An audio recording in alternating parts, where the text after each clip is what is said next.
Welcome to Marketing State of Mind, the podcast where clarity meets visibility. I'm Lynn Colepaugh, strategist and systems whisperer, here to unpack the mindset behind your marketing moves. Whether you're launching, scaling, or starting over, let's find the choices that actually feel like you. Welcome back to A Marketing State of Mind. I'm Lynn Colepaugh, founder of Cyber PR Army, and today we're talking about what it really takes to grow a service business authentically. My guest is Larry Easto, a lawyer turned consultant turned coach who spent over 4 decades helping professionals build thriving businesses with less stress and more confidence. So he's the creator of the Business Accelerator for service professionals, and he believes experience is the best teacher. High fives to that. Larry, welcome to the show. And why don't you tell us just a little bit more about you, your journey, philosophy, and how you got to where you are now? Okay, so do we have like 24 hours for me to do this? It's been quite a trip. I guess long story short is I made a lot of default decisions. I really didn't know what I wanted to do. Wound up practicing law by default, wound up running my own law practice by default. And it was at that point I thought, whoa, wait a minute, I just can't sit around and wait for the paycheck to come in. I gotta do more than that. So that's when I got involved in actively running a business, and it's been a fun journey. I'm a very passionate lifelong learner, and I run into problems when I run out of growing room, when things become same old, same old. I go on automatic pilot.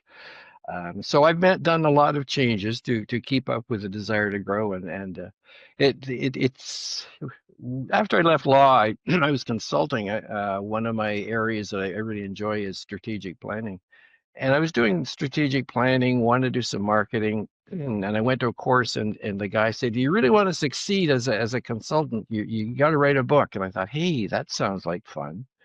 So I wrote my first book, 1993, and that was really when I decided what I wanted to be when I grew up. I just loved writing the book. I loved telling the stories, sharing the experiences.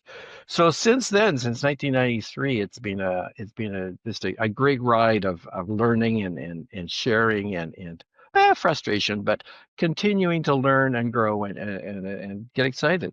Right now, I'm in the happy stage of doing what I call my legacy project. And that's the Business Accelerator. I pulled together key life lessons I've learned and sharing them with others with the hope that they can benefit from my experience. Good experience gets even better when it's shared, right? So that's what I'm doing, sharing the experiences. And I'll continuing to learn along the way, like learning about technology and that kind of thing. But it's a fun trip. Well, I went to the website and I looked at, I mean, you have so many freebies on there that people absolutely have to go to the website and download it. And I looked at, oh gosh, I can't remember. I think it was the new business book.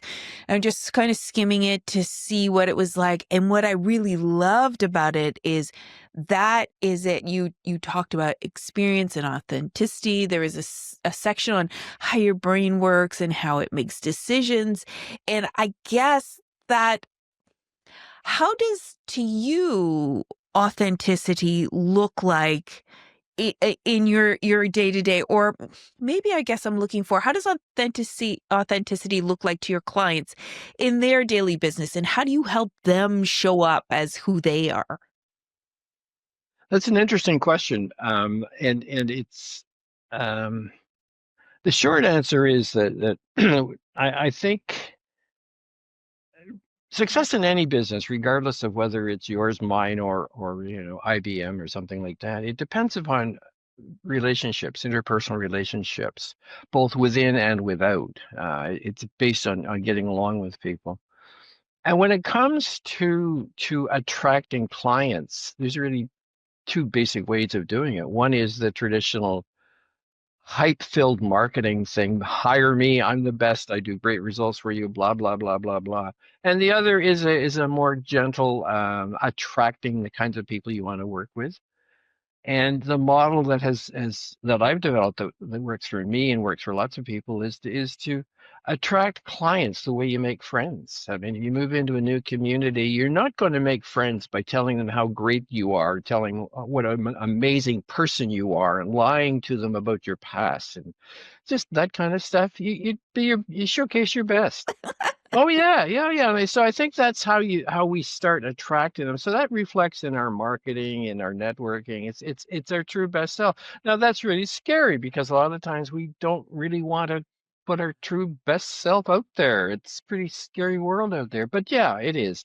But I found that when I work hard, not work harder, but when I relax and allow myself to be who I really am, good things happen and other people respond to it as well. So when we're building the business authentically, it's basically being ourselves and attracting the kinds of people we would like as friends. I mean, why would you want to serve somebody that you can't stand? Why would you want to help somebody that doesn't want to be helped? So that's part of it. When it comes to growing the business, it's continuing to nurture those relationships just as you nurture friendship relationships. Yeah. So it's just a case of consistently being ourselves. And I think I probably learned this almost by accident when I started my own law practice. Instead of setting my office up like a traditional lawyer's office with the big desk and the big chair and all that kind of thing, I set my conference room up like a dining room. I had a big oak dining room table with oak chairs around it and a big oak cabinet beside it. And so when I met with clients, it was more like sitting around a dining room table than pontificating from behind a big desk. And so that's when I think the Hmm. seeds of authenticity were planted. And it just kind of grew from there. And now it seems to work. And it seems to work for a lot of other people. So let's keep doing it. And you know what? That's kind of when I talk to clients, I use this kind of tongue in cheek with them. It's like if you're going on a date with someone and it's a blind date and you sit down at a table and they just start their monologue of who they are and what they do and the things they like and there is no conversation, you're not gonna have that connection. You're gonna know everything about them. They're gonna like digest the encyclopedia of themselves, but it's getting to know each other. And I say in marketing and communication, there's a lot of that. Although we can be nervous about it, and we have that instinct of here's my link, buy this, and this is 10 reasons why you should get this, and we're having a sale, buy this. But it's that trust Yeah. and friendship and especially trust now with so much happening on the internet. When people buy from you, they want to know that you're going to be there to answer their questions and help them if something doesn't work and issue a refund. And it's not behind 12 different types of Yeah. paywalls where you can't get in. Yeah. Oh yeah. Oh yeah. And I think one of the reasons, and this just occurred to me when you were talking, that for whatever reason, many of us try too hard to be perfect. Hmm. And it is so hard trying to be perfect. So it's okay to make mistakes because it shows we're human. We're not AI. We're human beings. We make mistakes. And sometimes we even learn from mistakes. Some of my best lessons have come from mistakes that I've made. Experiential learning. What happened? How could it have been better? Okay, next time this happens, I'll do that. So it's slow down, relax, chill out, and if you make a mistake, get over it. You know? I know when I look back to when I started with podcasting, I haven't been doing it very long. So many mistakes, but the only way that I could learn it was by just kinda getting out there, Oh, trying it, okay. Oh tripping, yeah. falling, getting back up. And you talk about experience being, like, the best teacher, and it's funny, my daughter's learning to play cello, and she was playing a show, and she, forgot to move her mic back because she was singing a song, so it came for the part for her to sing, and she was like, "Oh, the mic was behind her because 'cause she'd moved it." And, every mom instinct is like, "Go up and help her." It's like, "No, this particular lesson she's going to remember. And she's Oh yeah. Yeah. always going to check her mic afterwards because that experience, I told her, many times beforehand to watch certain things, but until it happens and you feel that in your gut where you're like, "Ugh." Oh yeah. Oh yeah. Yeah. Yeah. And so you had talked about that and talked about experience being the best teacher. And what for you then, what failures or times you've tripped and fallen and pick yourself back up, what have some of them taught you for lessons, or what have you learned the most from them? Ouch. Oh, that If you I can speak have of. to. um, I think in some respects, um, gosh, it's hard because I've made so many It is mistakes. hard, yeah. Some of which I'm prepared to admit to, and others I'm just not. Um, I think I think one of the biggest mistakes I made was selling my law practice to the lawyer I sold it to.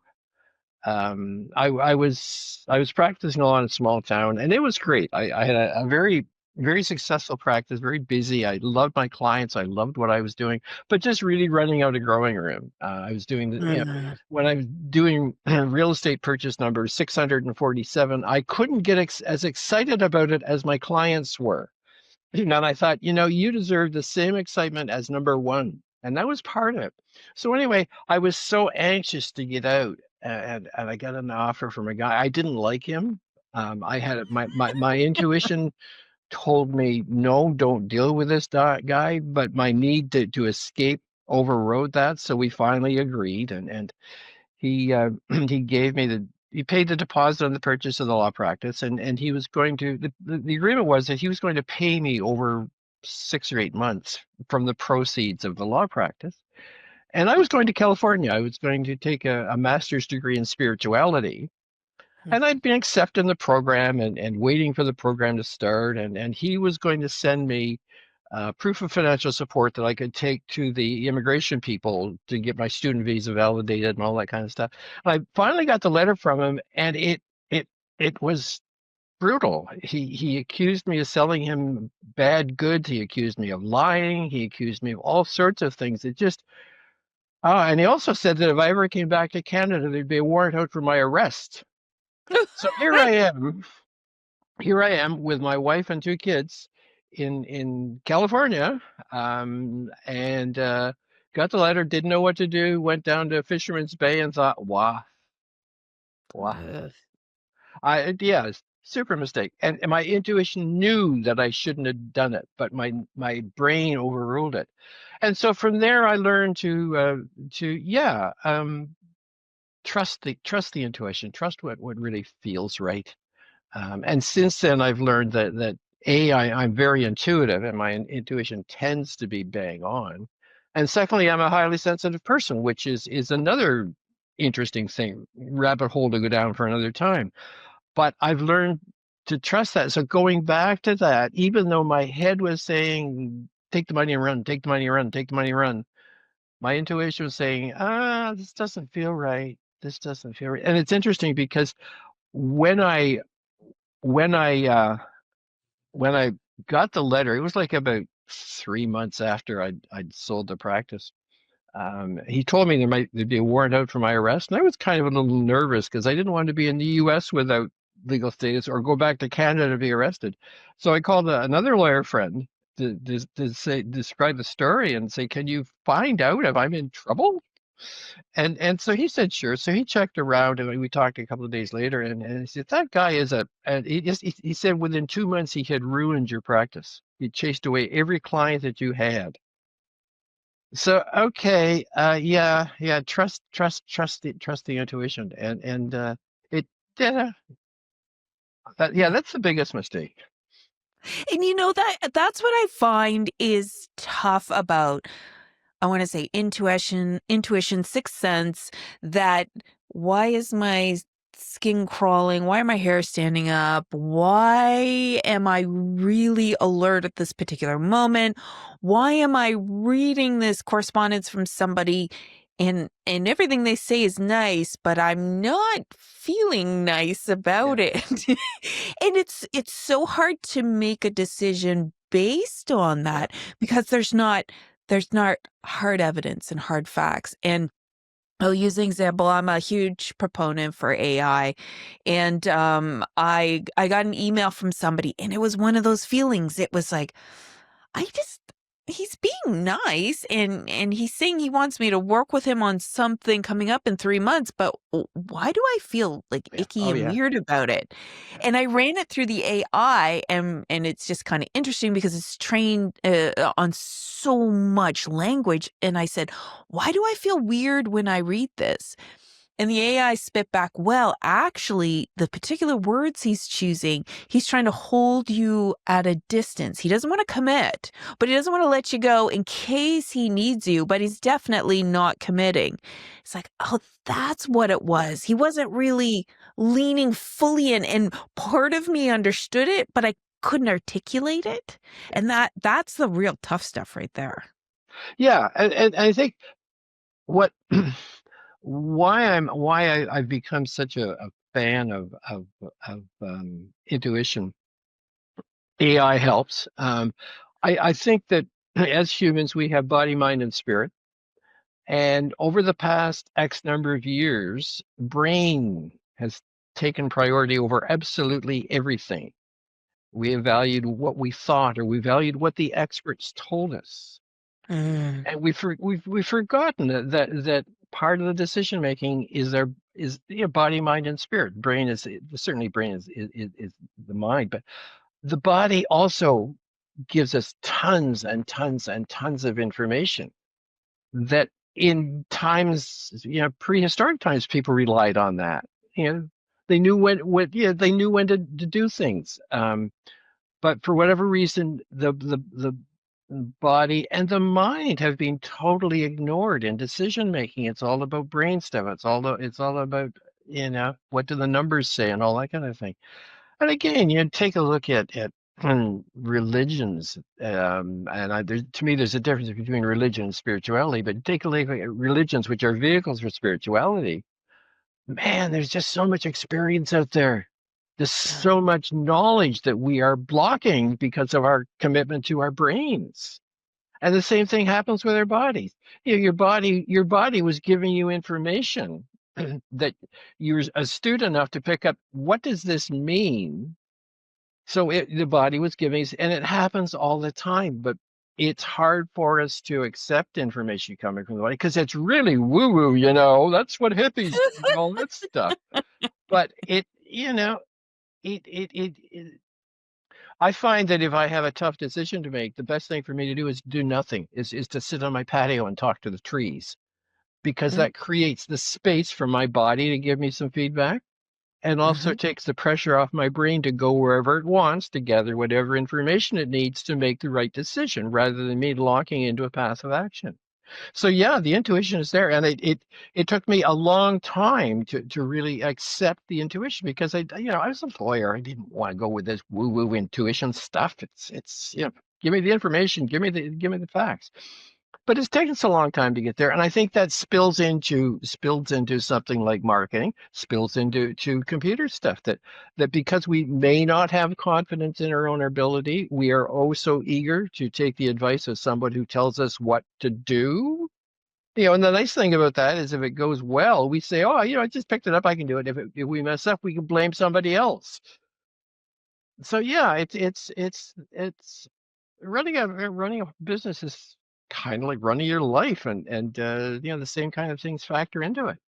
We keep And, forgetting that, but well, I was gonna say a friend of mine, she's a healer, and she told me once, if you're faced with a decision in your gut, you feel your gut saying something and you're at odds. She said, sit with both decisions. So let's say for a marketing campaign where you're like, I don't know, this doesn't sit right with my vision. You you sit and you imagine the course of the action with yes, and then imagine the course of the action with no. And she said, much like you said, your body will tell you how you feel oh about it. yeah, your body will tense up, you won't feel well, and then for another decision you're going to feel very light and like, I don't want to say euphoric, but happy. Now, the caveat to that is new territory is always a bit scary, and doing new things. So you need to watch for that, because that can give you a physical reaction too. But when you're like, I don't know, this person is rubbing me the wrong way, or there's something weird about the communication, or the situation seems dangerous, your body will tell you exactly what it thinks, because it's pulling in a whole bunch of information that we can't process at like second by second.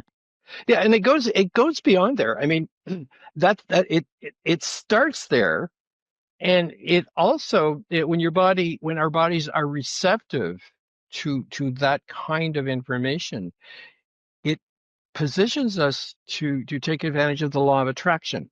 Like Mm, when we're there, when we're that open to listening to our body, that sends a message to the universe that we welcome your help. mhm, And it's interesting because I'm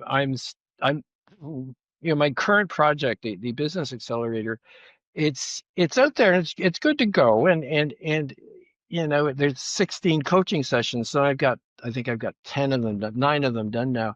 And it's an really interesting experience, because it was an idea that I came up with to pull together some of my experience, some of my lessons, some of my product into one package. I didn't realize how big it was going to be. I didn't realize how big the job was going to be. So I got part way into it, and I cut a lot of it out because it was just too big for me to handle. And then I did some refining and tweaking.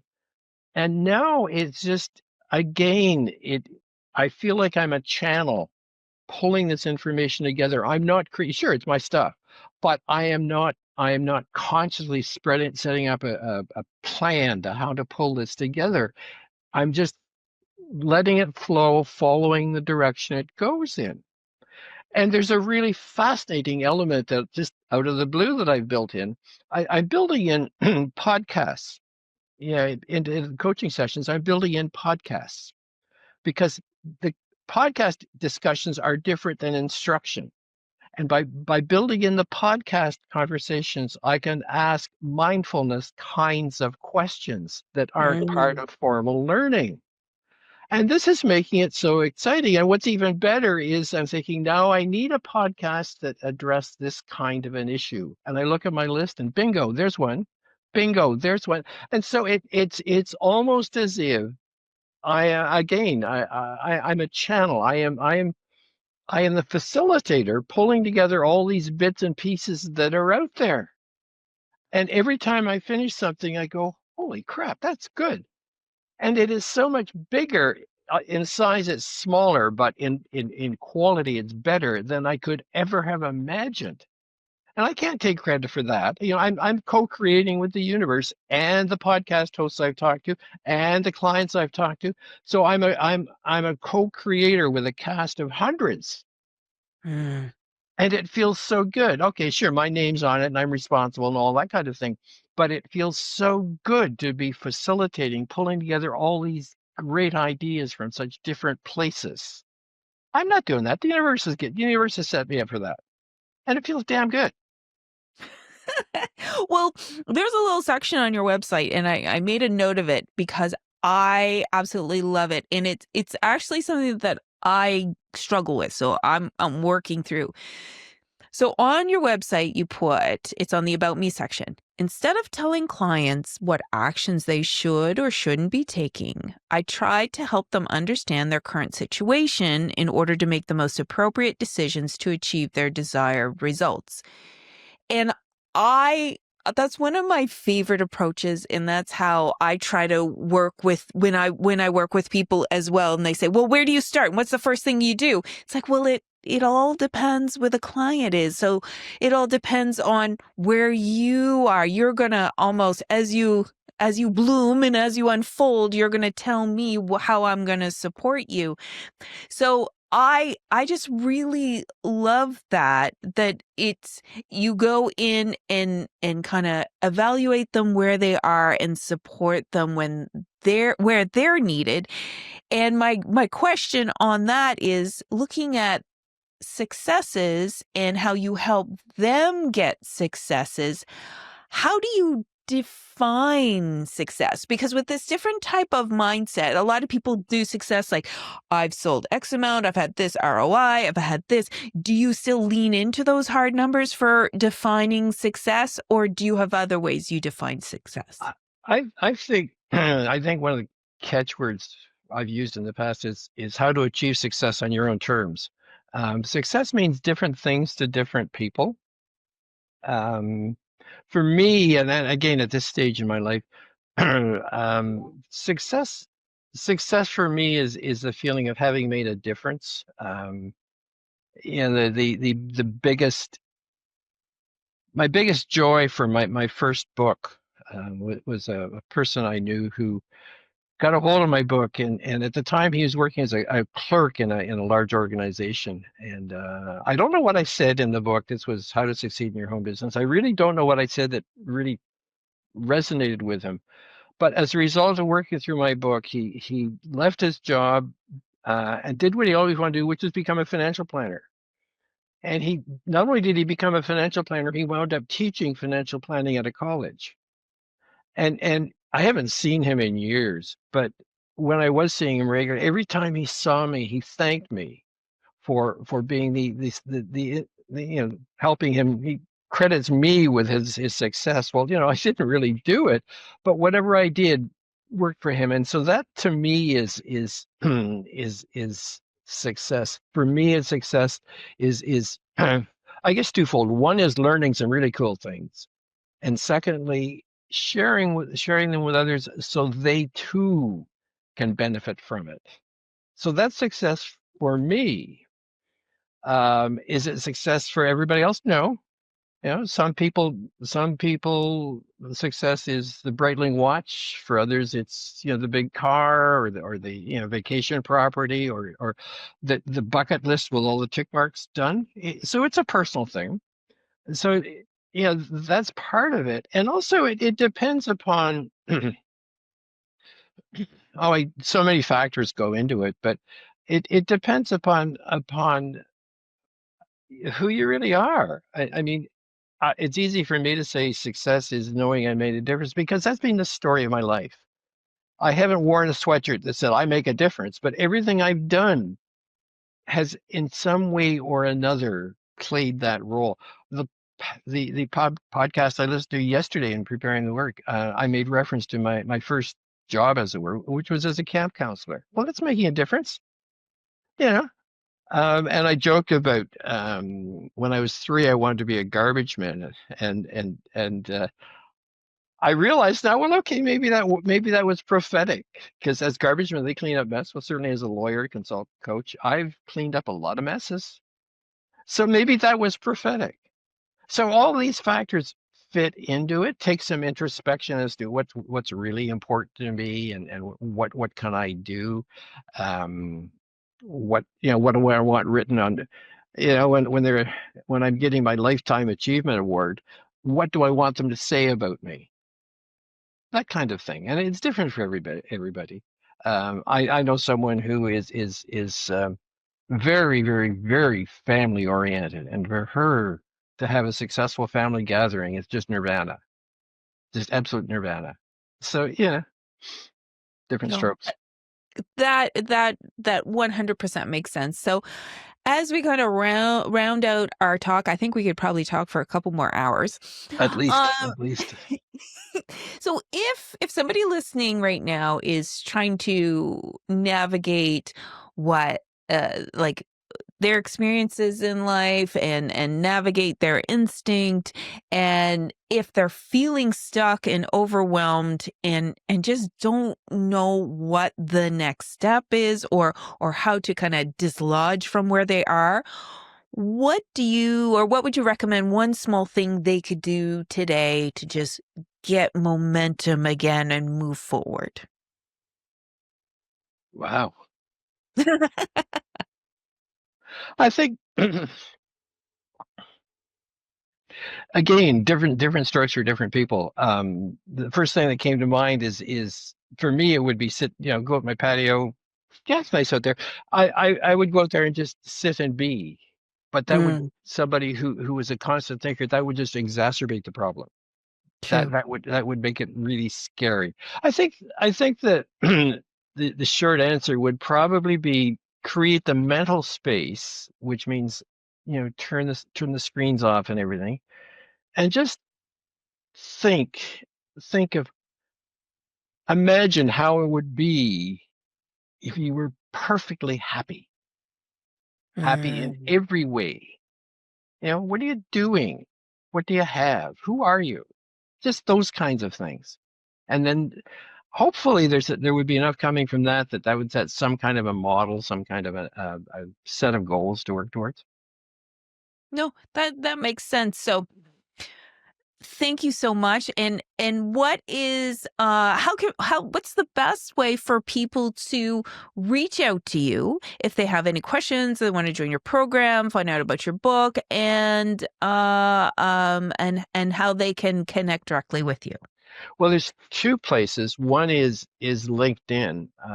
I've got a Mm. fairly strong LinkedIn presence, and we have just started a new program in there. I'm not doing this myself. I have help on this, but just started a new posting program. We're doing, I think, 5 posts a week. Really, really excellent stuff. And I'm on LinkedIn every day, so send a message on LinkedIn, and the information's there. The second would be my website, larryeasto.com. And as you referred earlier, there's interesting stuff there. What I tried to do with the landing page, instead of an information dump, I tried to set it up as a decision-making process. If you want this, click here. If you want this, click here. If you want this, click here. If you're looking for this, click here all the way down.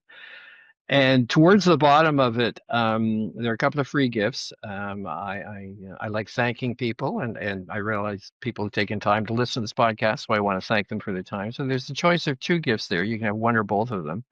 One is a really fun little book called 26 Ways for a Service Professional to Get New Business, and 26 being A to Z, A to Z. And that's just a fun little book to pick up if you think, yeah, I need some business. What do I do? And just a quick little tip. That's free. Just click the link. It's a fast download. No email address or credit card required. And the other is the book that keeps on growing. During the pandemic, I wrote a book called New Beginnings and New Opportunities to help service professionals survive the pandemic and thrive once it's over. And this little book keeps coming back and keeps coming back and keeps coming back. It's now available free on the website. Just click on that link. I think it's in highlight there, and it's kind of a do-it-yourself personal transformation book to help let go of something and start something new. It's not in depth. It's not scary. It doesn't have too much woo-woo in it, and it's a nice, fun little ride. And there's other things to explore on the website, but those 2 freebies are there. I don't like stuff. I don't like good content sitting in my archive, so I get rid of it whenever I can, even if it means giving it away. Well, I just skimmed briefly through that New Beginnings, and it is like I'm of the same mindset of so much of it that I'm like, I'm going to download this because I want to read it and just see the different parts. Like I talked a little bit about earlier, where you were talking about how the brain makes decisions, and it's just it's really interesting, really well done. Well, thank you. Um, so yes, so thank you for sharing your wisdom and reminding everyone that's listening that authentic growth comes from experience, not perfection. And for listeners, again, who want to listen or to keep learning from Larry, the website is larryeasto.com. We'll have it in the show description. And you'll find the resources and the free ebooks and all of that to help strengthen your business and your confidence. And if you enjoy conversations like this, you can also find out more about what I'm doing at amarketingstateofmind.com or connect with me at CyberPR Army. Thank you for listening, and remember, your authentic self is your best marketing strategy. Thank you for tuning in to Marketing State of Mind. If this sparks something, hit subscribe and share it with someone navigating visibility too. Want to work together or see how I help vision-driven brands get clear and seen? Head to cyberprarmy.com or connect with me on LinkedIn, Lynn Colepaugh. Until next time, sit in the clarity and remember, visibility isn't about shouting. It's about saying the right thing in the right state of mind.